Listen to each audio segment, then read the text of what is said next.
is a time when all of us have got to start talking louder than ever. The engineered implosion of the economy. The rapid speed of, if you like, globalization. And now they're going to leave us holding the entire bag, not to bail them out, but to get us into greater debt.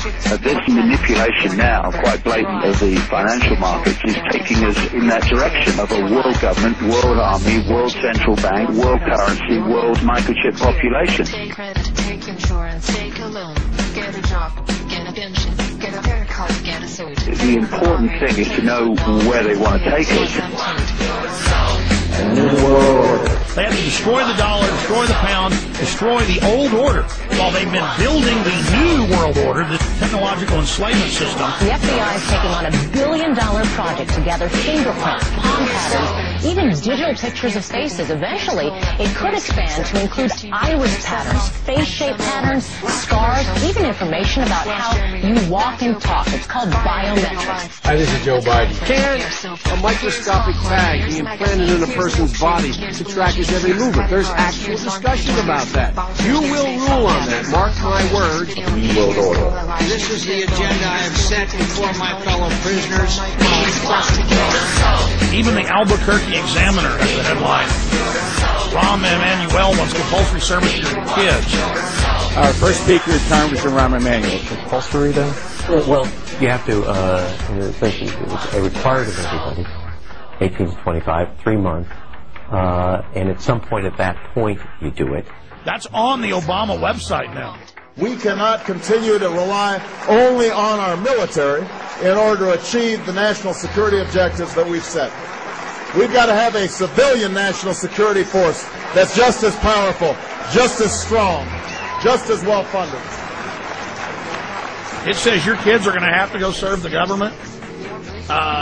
Youth brigades, tattletale squads. I mean, you can't make this stuff up. You will always have a special place in my heart and in the New World Order. We're getting presents in the New World Order! Yes, we can. Yes, we can. Yes, we can. Yes, we can. With each other. Yes, we can. With each other. Yes, we can. With each other. Yes, we can. With each other.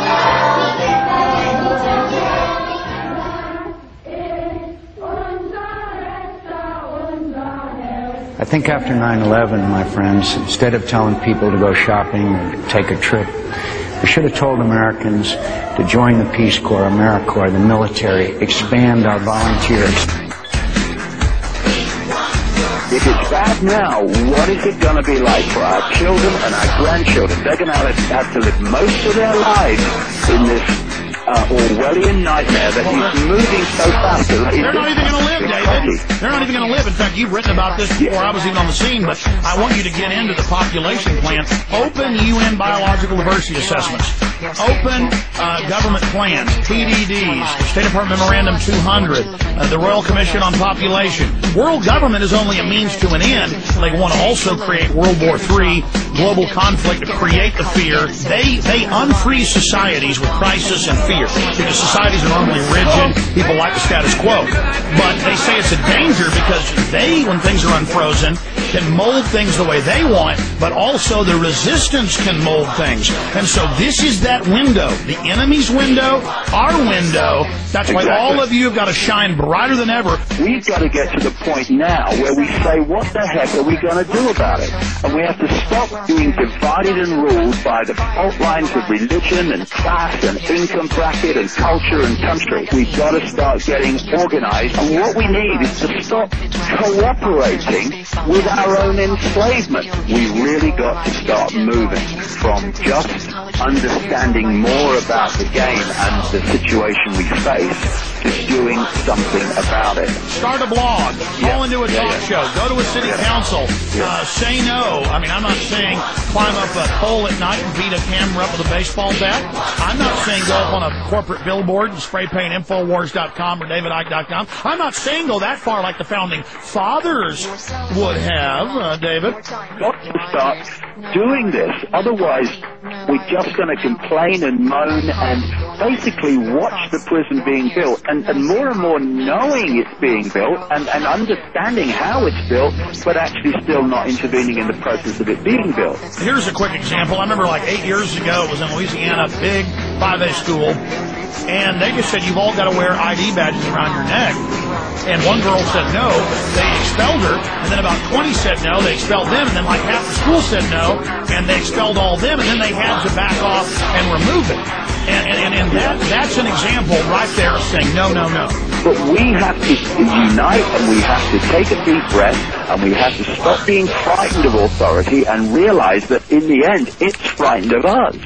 You let one ant stand up to us, then they all might stand up. Those puny little ants outnumber us 100 to 1. And if they ever figure that out, there goes our way of life. It's not about food. It's about keeping those ants in line. Well, they're scared to death of us. I mean, look at how the system is trying to shill demonstrations, protests, trying to intimidate. And now everybody can see that we're being looted, that the Treasury's being robbed, that trillions in debt's being piled on all our names, and it's an illegitimate, fraudulent debt, and there's no discussion in the corporate media of any of these criminals even being investigated or going to jail. Once people start to see the dots connected, this apparently bewildering, confused, impossible to fathom Makes world total sense. Starts to make sense. No more excuses. There's no more excuses. Look in the eyes of your children and grandchildren and tell them your excuses. We now have to get seriously active and organize this non-cooperation with this system. Because if we don't cooperate, it can't function. Gonna win, yeah, we're taking over. Come on! What have we contributed today to bringing an end to this enormously quickening move now to this Orwellian state, and what have we done to inform more people of what's going on? This is the time, folks. This is the window for the enemy and for humanity. This is it, and it's only going to intensify for the next decade, and then that's going to decide the future destiny of humanity. We are at the crossroads. The time when the operation of the machine becomes so odious, makes you so sick at heart that you can't take part. You can't even passively take part. And you've got to put your bodies upon the gears and upon the wheels, upon the levers, upon all the apparatus, and you've got to make it stop. And you've got to indicate to the people who run it, to the people who own it, that unless you're free, the machine will be prevented.